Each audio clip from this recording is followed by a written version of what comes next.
என் அன்பு சகோதர சகோதரிகளே, இன்றைக்கும் உங்கள் மத்தியிலே கர்த்தருடைய வார்த்தையை கொண்டு வருவதில் நான் மிகுந்த மகிழ்ச்சி அடைகிறேன்.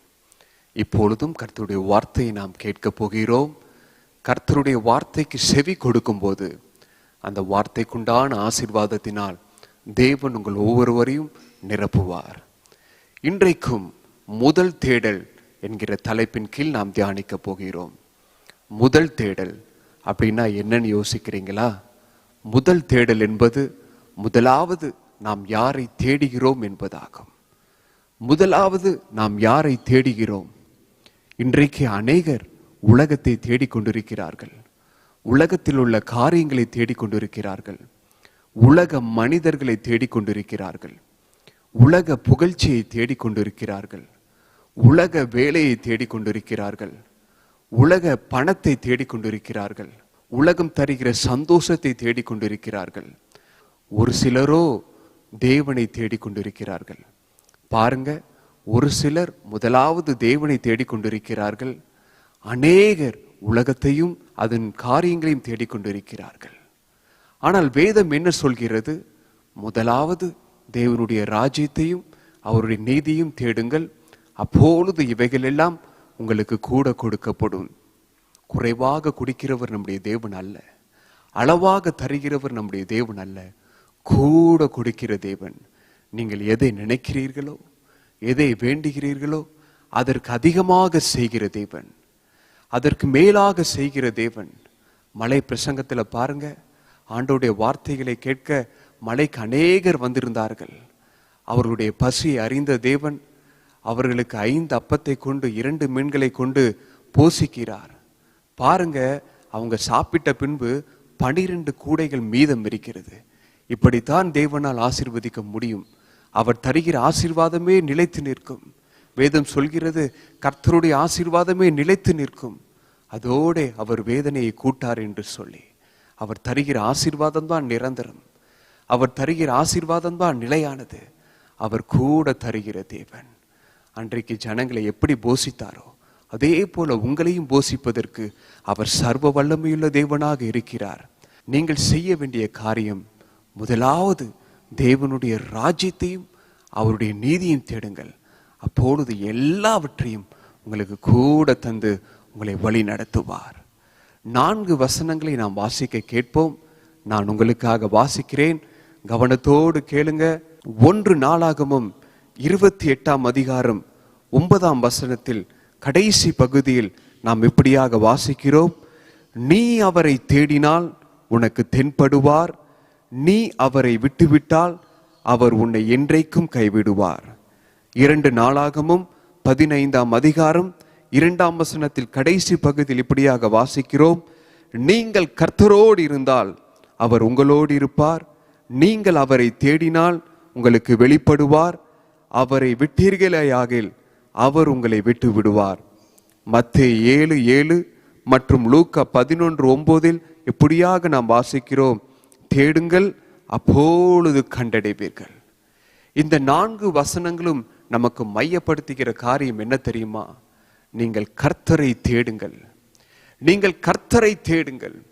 நீங்கள் கர்த்தரை தேடும்போது அவர் உங்களுக்கு தென்படுகிறார், உங்களுக்கு வெளிப்படுகிறார். நீங்கள் அவரை கண்டடைவீர்கள். நீங்கள் கண்டடைகிற ஒரு தேவன் அவர்தான். அவர்தான் ஜீவனுள்ள தேவன். அவர் எப்பொழுது கூப்பிடுகிறோமோ, எப்பொழுதெல்லாம் அவரை தேடுகிறோமோ அப்பொழுதெல்லாம் அவர் நம் சமீபமாக வந்து நம்மை ஆசீர்வதிக்கிற தேவனாக இருக்கிறார். நம்மை விடுவிக்கிற தேவனாக இருக்கிறார். நம்மை ஆசீர்வதிக்கிற தேவன் ஒருவர் இருப்பாரானால், நம்மை விடுவிக்கிற தேவன் ஒருவர் இருப்பாரானால் அவர் இயேசு கிறிஸ்து மாத்திரமே. அவர் இயேசு கிறிஸ்து மாத்திரமே. அப்படி அவரை தேடவில்லை என்றால் என்ன நடக்கும்? அவர் நம்மை கைவிடுவார், நம்மை விட்டு விடுவார். ஒருபோதும் அவரை கண்டடைய முடியாது. ஒருபோதும் அவரை கண்டடைய முடியாது. நாம் தேடும்போது அவர் நமக்கு தென்படுவார், வெளிப்படுவார், நம்மை ஆசீர்வதிப்பார், நம்மை நடத்துவார், நம்மை கொண்டு பெரிய காரியங்களை அவர் செய்வார். யாக்கோபு 4:8 வாசிக்கிறோம், நீங்கள் தேவனிடத்தில் சேருங்கள், அப்பொழுது அவர் உங்களிடத்தில் சேருவார். இன்றைக்கு நாமோ உலகத்தில் மூழ்கி படைத்த தேவனை மறந்து அவரை அசட்டை செய்து புறக்கணித்து விடுகிறோம். அதனால் தான் நம்முடைய வாழ்க்கையில் எண்ணற்ற பிரச்சனைகள், எண்ணற்ற போராட்டங்கள், எண்ணற்ற வியாதிகள், எண்ணற்ற கண்ணீர்கள், எண்ணற்ற துன்பங்கள், எண்ணற்ற கவலைகள். நாம் தேவனை தேடாமல் போவதினால் பிசாசு நம்முடைய வாழ்க்கையை மேற்கொண்டு நம்மை அழித்து விடுகிறான். ஆனால் கர்த்தரை தேடும் பொழுதோ அநேக ஆசீர்வாதங்கள் நமக்கு உண்டு. கர்த்தரை தேடும் பொழுது நமக்கு என்னென்ன ஆசீர்வாதங்கள் கிடைக்கிறது தெரியுமா? இருதயம் மகிழ்கிறது. சங்கீதம் 105 அதிகாரம் 3 வாசிக்கிறோம், இருதயம் மகிழ்கிறது. இன்றைக்கு அநேகரை பாருங்க, வெளிப்புறத்துல சந்தோஷமா இருப்பாங்க, ஆனா இருதயத்துல எந்த ஒரு சந்தோஷமும் இருக்காது. வெளிப்புறத்துல பார்க்க ரொம்ப சந்தோஷமா இருப்பதை போல தெரியும், ஆனா உள்ளத்திலேயோ சந்தோஷம் இருக்காது. அதனால்தான் தான் அவங்களுடைய சரீரத்துல ஏகப்பட்ட வியாதிகள், ஏகப்பட்ட பிரச்சனைகள். ஆனால் இங்கே பாருங்க, கர்த்தரை தேடும் போது நம்முடைய இருதயம் மகிழ்கிறது. கர்த்தரை தேடுகிற பிள்ளைகளுடைய இருதயம் மகிழ்கிறது. வெளிப்புறத்திலையும் சந்தோஷமா இருப்பாங்க, இருதயத்துக்குள்ளும் அவங்க சந்தோஷமா இருப்பாங்க. சங்கீதம் 69 அதிகாரம் 32 வாசிக்கிறோம், கர்த்தரை தேடுகிறவர்களுடைய இருதயம் வாழுமாம். சங்கீதம் 34 அதிகாரம் 10 இப்படியாக வாசிக்கிறோம், அவரை தேடுகிறவர்களுக்கு ஒரு நன்மையும் குறைவுபடாது. இன்றைக்கு ஏதாவது ஒரு நன்மை எதிர்பார்த்து காத்திருக்கீங்களா? தேவனை தேட ஒப்பு கொடுங்கள். முதலாவது தேவனுடைய ராஜ்யத்தையும் நீதியும் தேட ஒப்பு கொடுங்கள், அர்ப்பணிங்கள். நீங்கள் எதிர்பார்த்ததற்கு மேலாக, நினைப்பதற்கும் வேண்டுவதற்கும் அதிகமாக செய்வதற்கு அவரால் முடியும். எல்லா நன்மைகளினாலும் உங்களை நிரப்புவார். உங்களை கொண்டு பெரிய காரியங்களை அவர் செய்வார். அவர் ஜீவனுள்ள தேவன், நம்முடைய ஜெபங்களை எல்லாம் கேட்கிற தேவன், நம்முடைய வேண்டுதல்களையும் விண்ணப்பங்களையும் அறிந்திருக்கிற தேவன். நிச்சயமாகவே உங்கள் வாழ்க்கையில் அவர் பெரிய காரியங்களை அவர் செய்வார். சங்கீதம் 70 அதிகாரம் 4 வாசிக்கிறோம், கர்த்தரை தேடுகிறவர்கள் மகிழ்ந்து சந்தோஷப்படுவார்கள். சங்கீதம் 9 அதிகாரம் 10 இப்படியாக சொல்கிறது, அவர் கைவிடுகிறதில்லை. அவரை தேடுகிற பிள்ளைகளை அவர் கைவிடுகிறதில்லை. உலக மனிதர்கள் உங்களை கைவிடலாம், நீங்கள் நண்பர்கள் என்று சொல்லிக் கொள்கிறவர்கள் உங்களை கைவிடலாம், உங்களோடு நெருக்கமானவர்கள் உங்களை கைவிடலாம். ஆனால் இயேசு ஒருபோதும் உங்களை கைவிடுகிற தேவன் அல்ல. சந்தோஷத்திலும் உங்களோடு கூட இருப்பார், துக்கத்திலும் உங்களோடு கூட இருப்பார். உலக மனிதர்கள் அப்படி அல்ல. சந்தோஷம் நம்மோடு இருக்கும்போது நம்மோடு கூட இருப்பார்கள். எப்பொழுது நம் வாழ்க்கையில் துக்கம் வருகிறதோ நம்மை விட்டு ஓடி விடுவார்கள். ஆனால் இயேசுவோ அப்படி இருப்பதில்லை. எப்பொழுதும் நம்மோடு கூட இருக்க விருப்பப்படுகிற தெய்வம் அவர். சந்தோஷத்தை தருகிற தேவன், சமாதானத்தை தருகிற தேவன். அவர் நம்மோடு கூட இருக்கும்போது நம் வாழ்க்கை எந்த ஒரு குறைவும் இருக்காது. எதிரே எத்தனை போராட்டங்கள் வந்தாலும் அதை மேற்கொள்ள ஆண்டவர் நமக்கு ஜெயத்தை தருவார். அவரை உங்களோடு வைத்துக் கொள்ளுங்கள், உங்களோடு தேடி அவரை உங்களோடு வைத்துக் கொள்ளுங்கள். அப்பொழுது பாருங்க, உங்க வாழ்க்கை மாறும், உங்கள் வாழ்க்கை ஆசீர்வாதமாக மாறும், உங்களுடைய வாழ்க்கை செழிப்பாக மாறும். நீதிமொழிகள் 28 அதிகாரம் 5 வாசிக்கிறோம், சகலவற்றையும் அறிவார்கள். கர்த்தரை தேடுகிறவர்களுக்கு சகலவற்றையும் அறிகிற அந்த ஞானத்தை அவர் உண்டு பண்ணுகிறார். ஞானத்தில் குறைவோடு இன்னைக்கு இருக்கிறீங்களா? ஆண்டவரை தேடுங்க. அதற்கு ஒரே ஒரு வழி, அதற்கு ஒரே ஒரு மருந்து. நீங்கள் தேவனை தேடும் போது, நீங்கள் தேவனை தேடணும். நீங்கள் தேவனை தேடும் போது அவர் சகலவற்றையும் அறிகிற ஞானத்தினால் உங்களை நிரப்புவார். ஓசியா 10 அதிகாரம் 12 வாசிக்கிறோம், அவர் நீதியை வருஷிக்க பண்ணுகிறவர். உங்களை சுற்றிலும் அநியாயமான காரியங்கள் நடக்கிறதா? கவலைப்படுறீங்களா? எனக்கு நீதியான காரியத்தை செய்ய யார் உண்டு என்று நினைக்கிறீங்களா? இப்படித்தான் என் வாழ்க்கை போகணும் என்று சொல்லி யோசிக்கிறீங்களா? நீங்கள் தேவனை தேடுங்கள். உங்களுக்கு வர வேண்டிய நீதியான காரியத்தை அவர் உங்கள் மேல் பொழிந்தருளுவார். உங்களுக்கு வர வேண்டிய நீதியான காரியத்தை நிச்சயமாக உங்களுக்கு அவர் வர செய்வார், நீங்கள் தேவனை தேடும் போது. எபிரேயர் 11 அதிகாரம் 6 வாசிக்கிறோம், அவர் பலன் அளிக்கிறார். அவரை தேடுகிறவர்களுக்கு அவர் பலன் அளிக்கிற தெய்வமாக இருக்கிறார். சங்கீதம் 119 அதிகாரம் 2 வாசிக்கிறோம், பாக்கியவான்களாய் மாற்றுகிறார். கர்த்தரை தேடுகிற பிள்ளைகளை அவர் பாக்கியவான்களாய் மாற்றுகிறார், ஆசீர்வதிக்கப்பட்டவர்களாக மாற்றுவார். இன்றைக்கு ஒருவேளை நீங்க ஏதாவது நன்மை எதிர்பார்த்து இருக்கீங்களா? விடுதலை எதிர்பார்த்து இருக்கீங்களா? சந்தோஷத்தை எதிர்பார்த்து இருக்கீங்களா? சமாதானத்தை எதிர்பார்த்து இருக்கீங்களா? நீங்கள் தேவனை தேடுங்கள்.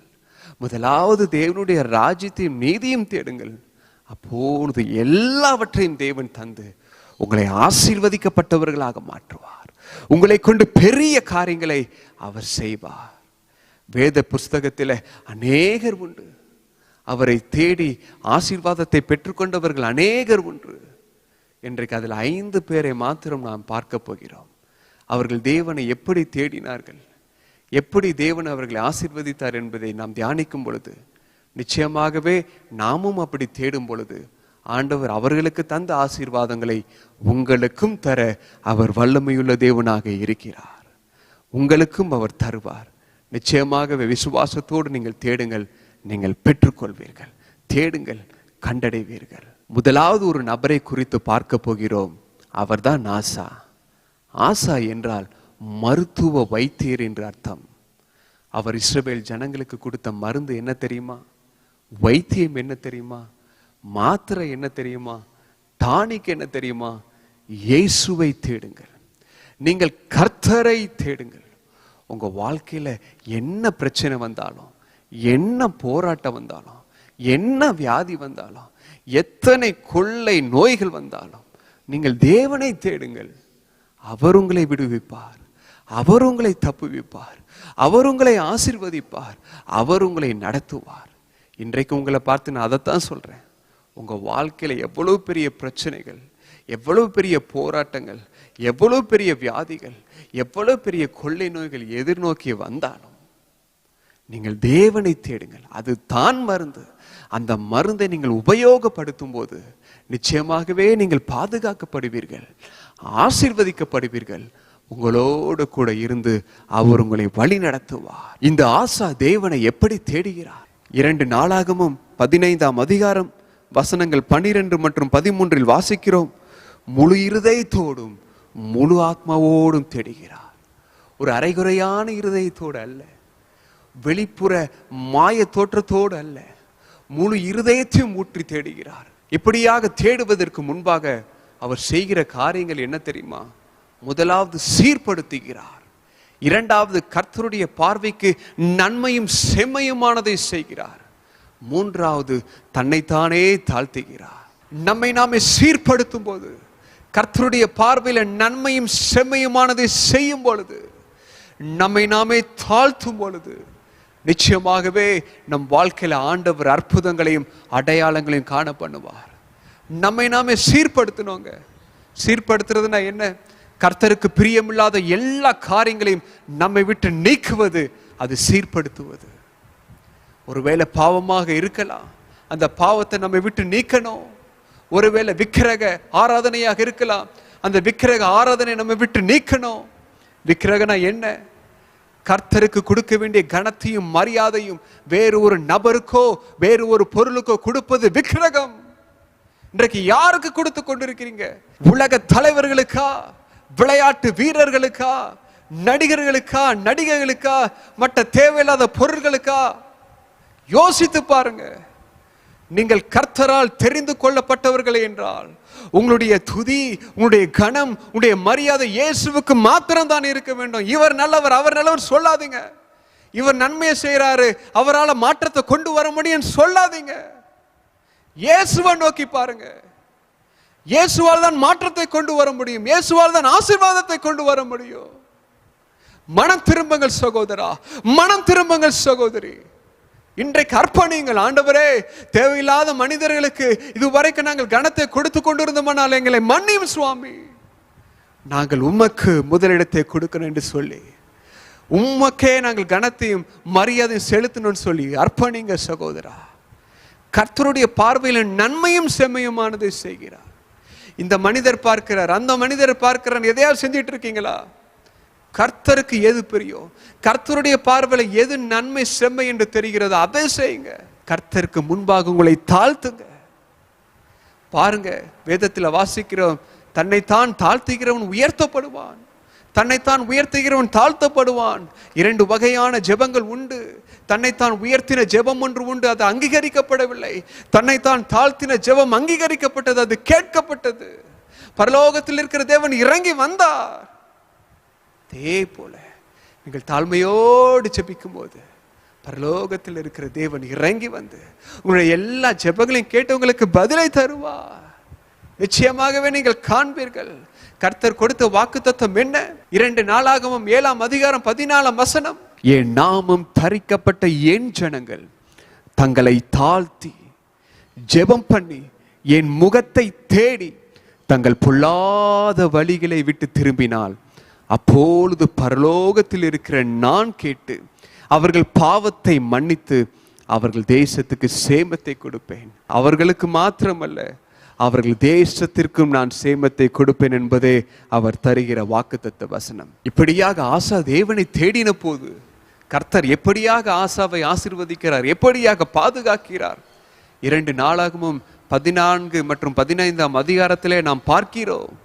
இப்படியாக அவர்கள் தேவனை தேடின போது தேவன் அவர்களுக்கு வெளிப்படுகிறார். நீங்களும் இன்றைக்கு தேவனை தேடுகிறீர்களா?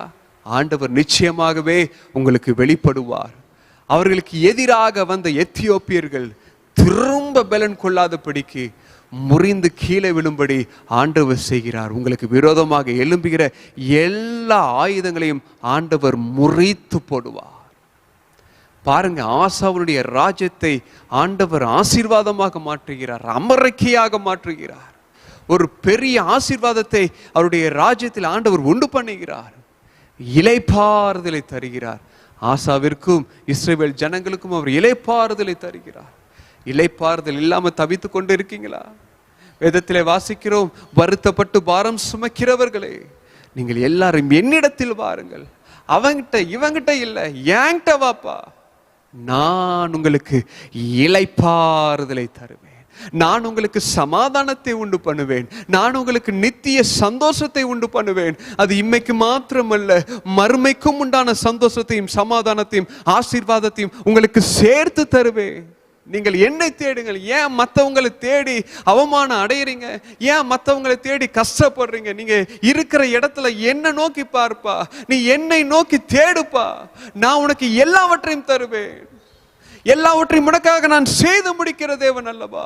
2000 ஆண்டுகளுக்கு முன்பாக இதற்காகத்தானே நான் இந்த பூமிக்கு வந்தேன். என்னுடைய ஜீவனை தந்தேன். நான் மீண்டும் உயிரோடு எழும்பினேன். எதற்காக? உனக்காகத்தான். உன்னை ஆசீர்வதிப்பதற்காக, உன்னை நடத்துவதற்காக. இம்மைக்கு மாத்திரமல்ல, பரலோக ராஜ்யத்திற்குள்ளே உன்னை வழி நடத்தி உன்னை ஆசீர்வதிக்கப்பட்ட சந்ததியாக மாற்றத்தான் நான் இத்தனையும் செய்தேன், இப்பொழுதும் செய்து கொண்டிருக்கிறேன். நீ ஏன் என்ன பார்க்க மாட்டேங்கிற? உங்களை பார்த்து தேவன் இன்னைக்கு கேட்கிற கேள்வி, நீங்க ஏன் உலக மனிதர்களை நோக்கி கொண்டிருக்கீங்க? அவர் என்னை ஆசீர்வதிக்க மாட்டாரா, இவர் என்னை ஆசீர்வதிக்க மாட்டாரா என்று சொல்லி ஏன் நீங்க உலக மனிதர்கள் நோக்குகிறீங்க? என்னை நோக்கி பார், என்னை தேடு. உன்னை ஆசீர்வதிக்கிற தேவன், உனக்கு சகாயம் பண்ணுகிற தேவன் நான் அல்லவா? உன்னை விடுவிக்கிற தேவன் நான் அல்லவா? நோடு கூட இருந்து நடத்துவேன். பயப்படாதே மகனே, பயப்படாத மகளே என்று ஆண்டவர் உங்களை பார்த்து சொல்லுகிறார். ஆசாவின் நாட்களில் எவ்வளவு பெரிய எழுப்புதல் பாருங்க. இன்றைக்கு பாருங்க, இயேசுவை தேடனா அழிச்சிருவோன்னு சொல்லிட்டு நிறைய பேர் மிரட்டுறாங்க. ஆனா ஆசா சொல்றாரு, ஆசா எப்படி மிரட்டுறாரு பாருங்க. இயேசுவை தேடலனா, ஜீவனுள்ள தேவனை நீங்க தேடலனா உங்களை அழிச்சிருவோன்னு சொல்லிட்டு பெரிய எழுப்புதல் உண்டானது. பெரிய எழுப்புதல் உண்டானது. பெரிய எழுப்புதலை தேசத்தில் ஆண்டவர் உண்டு பண்ணினார். இரண்டாவது ஒரு நபரை குறித்து நாம் பார்க்க போகிறோம். அவர்தான் யோசபாத். யோசபாத் என்றால் யெகோவா என் நியாயாதிபதி என்று அர்த்தம். அவரை தேடும்போது நிச்சயமாகவே உங்களுக்கு வர வேண்டிய நீதியான நியாயமான காரியத்தை அவர் வர பண்ணுவார். வேதத்தில் அநியாயக்காரனை பார்க்கிறோம் அல்லவா? பாருங்க, ஒரு தாயார் போய் அந்த அநியாயக்காரனை நோக்கி, எனக்கு வேண்டிய நியாயமான காரியத்தை நீங்க தான் எனக்கு செஞ்சு தரணும்னு சொல்லிட்டு. பாருங்க, அநியாயக்காரனால நியாயமான காரியத்தை செய்யவே முடியாது. அவன் அநியாயமான காரியத்தை தான் செய்வான். ஒன்று எதையும் செய்ய மாட்டான், இல்லைன்னா அநியாயமான காரியத்தை செஞ்சுக்கிட்டே இருப்பான். ஆனால் இந்த தாயார் அந்த அநியாயக்காரனை நோக்கி தான் போகிறாங்க, இதை எப்படியாவது செஞ்சு கொடுத்துருங்கன்னு சொல்லிட்டு. ஆனால் அந்த அநியாயக்காரன், இந்த தாயார் அடிக்கடி என்னை டிஸ்டர்ப் பண்ணுறாங்களேன்னு சொல்லிட்டு நியாயமான காரியத்தை செய்கிறான். அந்த அநியாயமான காரியனே நியாயமான காரியத்தை செய்யும்போது நீங்கள் ஆராதிக்கிற தேவன் அவர் நீதிபரர். அவர் உங்களுக்கு வேண்டிய நியாயமான காரியத்தை, நீதியான காரியத்தை உங்கள் மேலே வருஷிக்க பண்ணுவார். உங்கள் மேலே நிச்சயமாக வருஷிக்க பண்ணுவார். இந்த யோசபா தேவனை எப்படி தேடுகிறார்? 2 நாளாகமும் 20ஆம் அதிகாரம் 31ஆம் வசனத்தில் வாசிக்கிறோம். உபவாசத்தோடு தேடுகிறார். எங்கே உபவாசிக்கிறார்கள்? கர்த்தருடைய ஆலயத்தில் உபவாசிக்கிறார்கள். கர்த்தர் தந்த இடத்திலே உபவாசிக்கிறார்கள். ஆண்டவர் நமக்கும் அருமையான ஒரு தோட்டத்தை தந்திருக்கிறார். அந்த அருமையான இடத்துல ஜெபிப்பதற்கென்று அருமையான ஒரு இடத்தை தந்திருக்கிறார். அதனால்தான் மாதந்தோறும் நாம் முதலாவது சனிக்கிழமையில அங்கே கூடி நாம் உபவாசத்தோடு ஜெபிக்கிறோம். தேசத்திற்காக ஜெபிக்கிறோம், நமக்காக ஜெபிக்கிறோம். அநேக ஜெபங்கள் கேட்கப்பட்டிருக்கிறது. நீங்கள் குடும்பத்தோடு வந்து உபவாசத்தோடு ஜெபிக்கும் போது இன்னமும் ஆண்டவர் பெரிய காரியத்தை, பெரிய மாற்றங்களை உண்டு பண்ணுவார். அவங்க கர்த்தருடைய ஆலயத்துல எப்படி உபவாசிக்கிறாங்க? கர்த்தர் தந்த இடத்துல எப்படி உபவாசிக்கிறாங்க? குடும்பத்தோடு உபவாசிக்கிறாங்க, ஒருமனப்பட்டு உபவாசிக்கிறாங்க. நீங்களும் ஒருமனதோடு ஒருமனப்பட்டு உபவாசிக்கும் போது உங்களுடைய ஜெபங்கள் கேட்கப்படும். உங்களுடைய ஜெபங்களுக்கு நிச்சயமாகவே அவர் பதில் தந்து உங்களை வழி நடத்துவார். உபவாசம் கர்த்தரை தேட ஒரு சிறந்த வழி, ஆசீர்வாதங்களை பெற்றுக்கொள்ளுகிற ஒரு சிறந்த வழி. உபவாசத்தோடு ஜெபிப்பதற்கு நேரத்தை ஒதுக்குங்கள். குடும்பமாக உபவாசிங்க, தனிப்பட்ட வாழ்க்கையில் உபவாசிங்க. நீங்க உபவாசத்தோடு எந்த காரியத்தையும் நீங்கள் பெற்றுக்கொள்ள முடியும் தேவனுடைய கரத்தில் இருந்து. பாருங்க, வேதத்தில் அநேகர் உபவாசித்து ஜெயம் பெற்றவர்களாக மாற்றப்பட்டார்கள். எஸ்தர் பாருங்க, 3 நாட்கள் இரவும் பகலுமாய் உபவாசிக்கிறார். தாவீது பாருங்க 7 நாட்கள் புசியாமல் குடியாமல் உபவாசிக்கிறார். தானியேல பாருங்க 21 நாட்கள் உபவாசிக்கிறார். மோசேயை பாருங்க 40 நாட்கள், எலியா 40 நாட்கள். நமக்கு எல்லாம் வழிகாட்டியாக இருக்கிற இயேசு கிறிஸ்து, அவர் உபவாசிக்கணும்னு எந்த ஒரு அவசியமும் இல்லை. அவர் 40 நாள் வனாந்தரத்தில் உபவாசிக்கிறார். இப்படி உபவாசித்த காரணத்தினால் தான் இவர்கள் எல்லாம் ஜெயம் பெற்றவர்களாக மாற்றப்பட்டார்கள். நீங்களும் ஜெயம் பெற்றவர்களாக மாற வேண்டுமா? உபவாசியுங்கள். இவ்வளவு நாள் உபவாசிக்க முடியலனாலும் வாரத்தில் ஒரு நாள் உபவாசிங்க, நேரத்தை ஒதுக்குங்க. இப்படியாக யோசபாத் தேவனை தேடினபடியினால் அவருக்கு நடந்த நன்மை என்ன? எதிராய் வந்தவர்களை அவர்களுக்கு விரோதமாக அவர்களையே திருப்பி வெட்டுண்டு மடிய செய்தார்.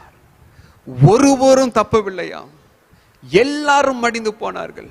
இன்றைக்கு உங்களுக்கு விரோதமாக எத்தனை பேர் வந்தாலும் நீங்கள் தேவனை தேடும் பொழுது ஆண்டவர் நிச்சயமாகவே உங்களுக்கு வேண்டிய நியாயமான காரியத்தை செய்து எல்லா சத்துருக்களையும் அழித்து போடுவார். அங்கே மிகுந்த சந்தோஷம் உண்டாகிறது. பெராக்காவிலே ஸ்தோத்திர சத்தம் எழும்புகிறது. மகிழ்ச்சியோடு திரும்ப செய்கிறார். மற்ற தேசத்தின் மேல தேவனுடைய பயங்கரம் உண்டாகிறது. இங்க எதிராக வந்தவங்க மாத்திரம் அல்ல, மற்ற எல்லா தேசத்தின் மேலும் கர்த்தருடைய பயங்கரம் உண்டானது. அவனுடைய ராஜ்யமும் ஆசீர்வாதமாக இருந்தது. 3வது ஒரு நபரை குறித்து நாம் பார்க்க போகிறோம். அவர்தான் ஏசாயா. ஏசாயா என்றால் மிகப்பெரிய தீர்க்கதரிசி எனப்பட்டவர். நீங்களும் கர்த்தரை தேடும் பொழுது மிகப்பெரிய தீர்க்கதரிசியாக மாற்றப்படுவீர்கள், உண்மையான தீர்க்கதரிசியாக மாற்றப்படுவீர்கள். பாருங்க, அந்த நாட்களில் உண்மையான தீர்க்கதரிசிகள் இருந்ததினால தேசம் அவர்களுக்கு முன்பாக நடுங்கியது. ராஜாக்கள் நடுங்கினார்கள். இன்றைக்கு உண்மையான தீர்க்கதரிசிகள் இல்லாத காரணத்தினால்தான் தேசத்தில் கர்த்தருடைய பயம் உண்டாகவில்லை. இன்னும் தேசத்தினுடைய ராஜாக்கள் மத்தியில கர்த்தருடைய பயம் உண்டாகவில்லை. உண்மையான தீர்க்கதரிசிகள் எழும்பும் போது நிச்சயமாகவே தேசத்தில் ஒரு எழுப்புதலை நம்மால் பார்க்க முடியும். அதுவரை எழுப்புதல் நம்மால் பார்க்க முடியாது. எழுப்புதல் எழுப்புதல் என்று சொல்லிக் கொள்ளலாமே தவிர எழுப்புதலை பார்க்க முடியாது. உண்மையுள்ள தீர்க்கதரிசிகள், உண்மையான தீர்க்கதரிசிகள் எழும்பும் வரைக்கும் அதை நம்மால் பார்க்க முடியாது. உண்மையான தீர்க்கதரிசிகள் என்றைக்கு எழும்புகிறார்களோ அன்றைக்கு தேசத்தில் எழுப்புதல் உண்டாகும். ஏசாயாவை போல ஆண்டவர் உங்களை மாற்றுவார், எரேமியாவை போல உங்களை மாற்றுவார், எலியாவை போல உங்களை மாற்றுவார், எலிசாவை போல உங்களை மாற்றுவார். உங்களை கொண்டு பெரிய காரியங்களை செய்வார். இந்த ஏசாயா தேவனை எப்படி தேடுகிறார்? கண்டடையத்தக்க சமயத்தில் தேடுகிறார். அவரை கண்டடையத்தக்க சமயத்தில் தேடுகிறார். ஏசாயா 55ஆம் அதிகாரம் 6ஆம் வசனத்தில் எப்படியாக நாம் வாசிக்கிறோம். நான் வாசிக்கிறேன் பாருங்க. கர்த்தரை கண்டடையத்தக்க சமயத்தில் அவரை தேடுங்கள், அவர் சமீபமாய் இருக்கையில் அவரை நோக்கி கூப்பிடுங்கள். அவர் அநேக நேரம் நமக்கு சமீபமாக வருவதுண்டு. அவர் நம் சமீபமாக வரும்போது அவரை விட்டுவிடக்கூடாது, அவரை பிடித்து கொள்ள வேண்டும், அவரை நம்மோடு வைத்துக் கொள்ள வேண்டும். கர்த்தர் பல நேரம் நம் சமீபமாய் வருவதுண்டு. அவர் நம் சமீபத்தில் வரும்போது அவரை விட்டுவிடக்கூடாது, அவரை பிடித்து வைத்துக் கொள்ள வேண்டும். பர்திமேயு குருடனை பாருங்க. குருடனாக இருந்தவர், என் வாழ்க்கையில யாரால நன்மை செய்ய முடியும், என்னை பார்வையடைய யாரால் செய்ய முடியும் என்று சொல்லி தவித்து கொண்டிருந்த சூழ்நிலையில கேள்விப்படுகிறார், இயேசு அங்கே வருகிறார் என்று சொல்லி. அப்ப இயேசு வரும்போது இயேசுவை நோக்கி கூப்பிடுறாரு, தாவீதின் குமாரனே எனக்கு இறங்கும், இயேசுவே எனக்கு இறங்கும் என்று சொல்லி கூப்பிடுகிறார். அங்கே பாருங்க, அவருக்கு ஒரு தடைகள் வருகிறது. எப்பா, அநேக கூட்டங்கள் போயிட்டு இருக்க, நீ கூப்பிடுற சத்தம் இயேசுக்கு கேட்குமா என்று சொல்லி அங்கே இருக்கிறவர்கள் அதட்டுகிறார்கள். அங்கே இருக்கிறவர்கள் அந்த குருடனை அதட்டுகிறார்கள். இன்றைக்கு அநேக நேரம் அப்படித்தான்.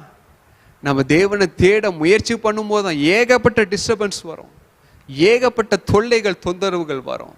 ஆனா அந்த குருடனை பாருங்க, அவ்வளவு அதட்டல்கள் வந்தாலும் அவன் முன்பை கூப்பிட்டதை காட்டிலும் மிகவும் சத்தத்தோடு, தாவீதின் குமாரனே எனக்கு இறங்கும், இயேசுவே எனக்கு இறங்கும், தாவீதின் குமாரனே எனக்கு இறங்கும், இயேசுவே எனக்கு மனம் இறங்கும் என்று சொல்லி கூப்பிட்டபடியினால் ஆண்டவர் அவனுக்கு மனம் இறங்கி அவனுக்கு அற்புதத்தை செய்தார்.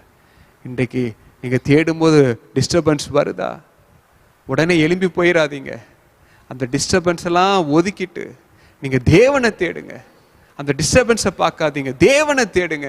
நிச்சயமாகவே தேவன் உங்கள் வாழ்க்கையிலும் அவர் அற்புதத்தை செய்வார். கர்த்தர் எப்பொழுது நம் சமீபமாக வருவார். உபாகமம் 4ஆம் அதிகாரம் 7ஆம் வசனத்தில் வாசிக்கிறோம், அவரை தொழுது கொள்ளும் போது அவர் நமக்கு சமீபமாக இருக்கிறார். பரிசுத்த அலங்காரத்துடனே தொழுது கொள்ளுங்கள். 2-3 பேர் என் நாமத்தினால் எங்கே கூடுகிறீர்களோ அங்கே இருப்பேன் என்று சொன்னவர். அவரை தொழுது கொள்ளும் போது அவர் உங்களுக்கு சமீபமாக வந்து உங்களை ஆசீர்வதிக்கிறவராக இருக்கிறார். சங்கீதம் 34ஆம் அதிகாரம் 18ஆம் வசனம் சொல்கிறது, நொறுங்குண்ட இருதயம் உள்ளவர்களுக்கு அவர் சமீபமாக இருக்கிறார். இன்றைக்கு நொறுக்கப்பட்டு போயிருக்கீங்களா? கண்ணீரோடு இருக்கீங்களா? உடைக்கப்பட்டு போயிருக்கீங்களா? உங்களுக்கு சமீபமாக தான் இயேசு நின்று கொண்டிருக்கிறார். அவரை பிடித்து வைத்துக் கொள்ளுங்கள். உங்களுடைய எல்லா சூழ்நிலைகளையும் மாற்றுவதற்கு தேவனால் கூடும், அவரால் கூடாதது ஒன்றுமே இல்லை. சங்கீதம் 145ஆம் அதிகாரம் 18ஆம் வசனத்தில் வாசிக்கிறோம், தம்மை நோக்கி உண்மையாய் கூப்பிடுகிற யாவருக்கும் அவர் சமீபமாக இருக்கிறார். அவரை நோக்கி உண்மையா நீங்க கூப்பிடுறீங்களா? இன்னைக்கு கூப்பிட போறீங்களா? நீங்க கூப்பிடும்போது அவர் உங்களுக்கு சமீபமாக வந்து எப்பொழுதும் உங்களை விட்டு விலகாமல், உங்களை கைவிடாமல் உங்களோடு கூட இருந்து நடத்துவார். இப்படியாக ஏசாயா தேவனை தேடின போது, ஏசாயா 6ஆம் அதிகாரம் 1 மற்றும் 2ஆம் வசனத்தில் வாசிக்கிறோம், தேவன் ஏசாயாவினிடத்தில் கடந்து போகிறார், அவனுக்கு தரிசனத்தை கொடுக்கிறார், மாபெரும் தீர்க்கதரிசியாக மாற்றுகிறார். ஏசாயாவை மாற்றினவர், ஏசாயாவை பயன்படுத்தியவர் நிச்சயமாக உங்களையும் பயன்படுத்துவார். உங்களை கொண்டு தேசத்திலே சேமத்தை உண்டு பண்ணுவார். ஒரு பெரிய எழுப்புதலுக்கென்று நீங்கள் பயன்படுத்த போகிறீர்கள். இன்றைக்கு தேவனை தேடுங்கள், ஏசாயாவை போல தேடுங்கள். நிச்சயமாகவே தேவன் உங்களை கொண்டு பெரிய காரியங்களை செய்வார். 4வது ஒருவரை குறித்து பார்க்க போகிறோம். அவர்தான் தாவீது.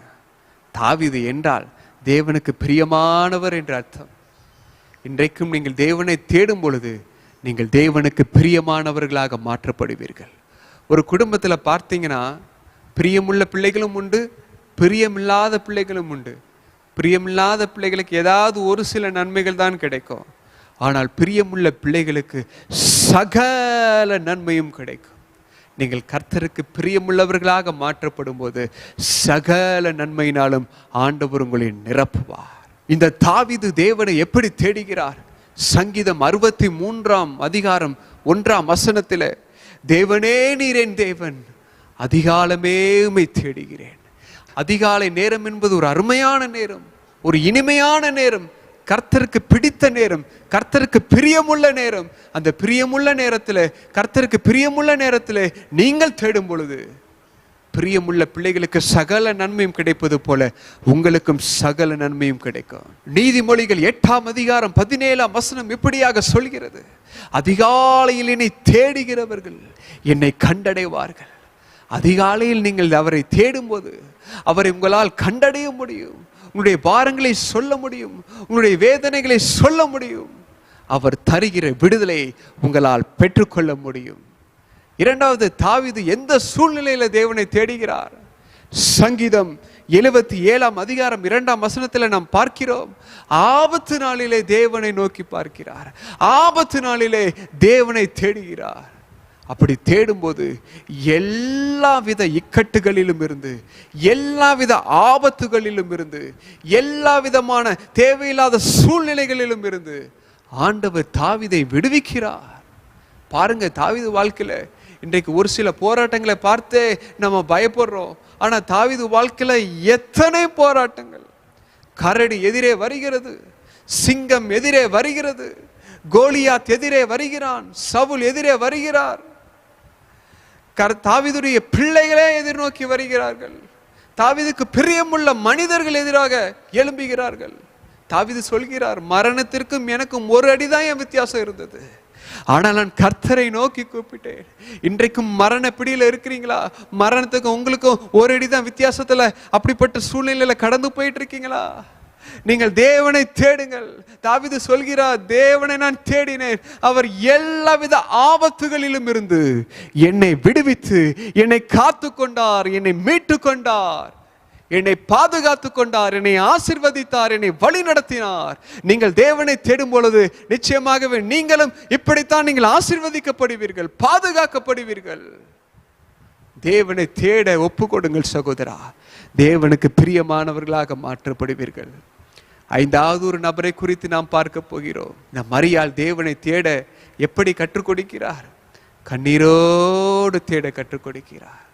வேதத்தில் வாசிக்கிறோம், கண்ணீரோடு விதைக்கும் போது நீங்கள் கம்பீரத்தோடு அறுப்பீர்கள்.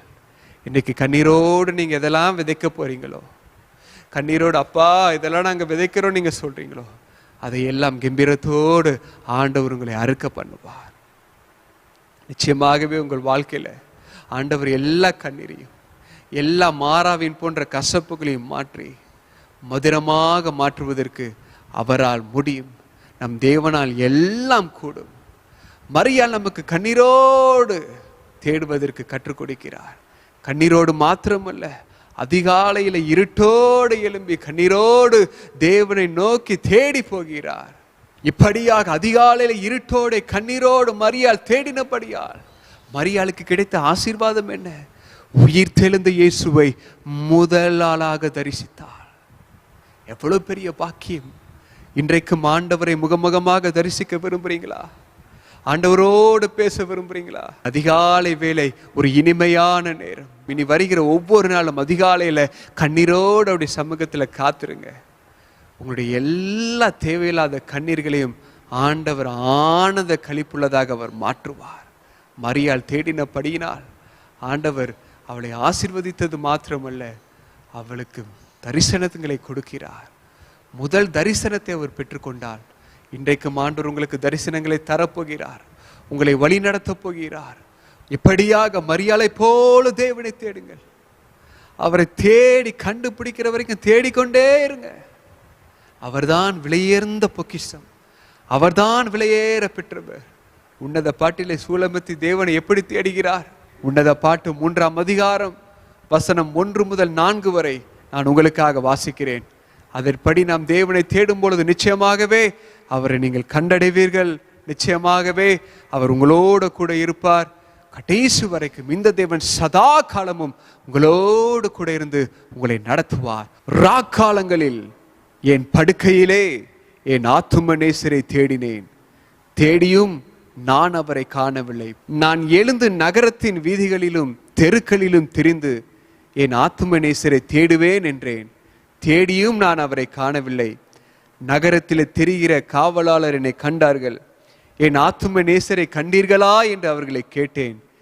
நான் அவர்களை விட்டு கொஞ்ச தூரம் கடந்து போன உடனே என் ஆத்தும நேசரை கண்டேன். அவரை நான் என் தாயின் வீட்டிலும் என்னை பெற்றவளின் அறையிலும் கொண்டு வந்து விடும் மட்டும் விடாமல் பற்றி கொண்டேன், அவரை விடாமல் பற்றி கொண்டேன்.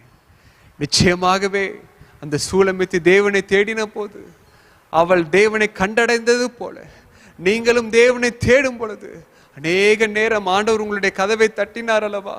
எத்தனை முறை இயேசு கிறிஸ்து உங்களுடைய கதவை தட்டினது உண்டு? எத்தனை முறை நீங்கள் திறக்காமல் இருந்தது உண்டு? சூலமித்தியை பாருங்க, அவளும் திறக்காமல் இருந்தா, கடைசியில தேடி அலைய வேண்டியதாயிற்று. ஆனா கண்டுபிடிச்சிட்டா.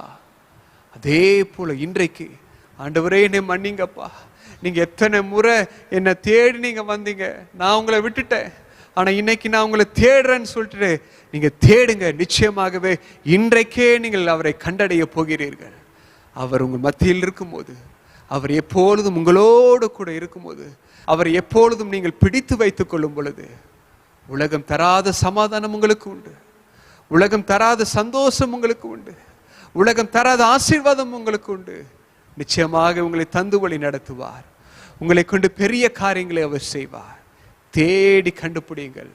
இன்றைக்கு தேடுங்கள். இயேசுவே நான் உங்களை தேட போறேன்ப்பா, ஏசப்பா நான் உங்களை தேட போறப்பான்னு அர்ப்பணிங்க. ஆண்டவர் உங்கள் மத்தியில் வரப்போகிறார். உங்களோடு கூட இருந்து உங்களை நடத்த போகிறார்.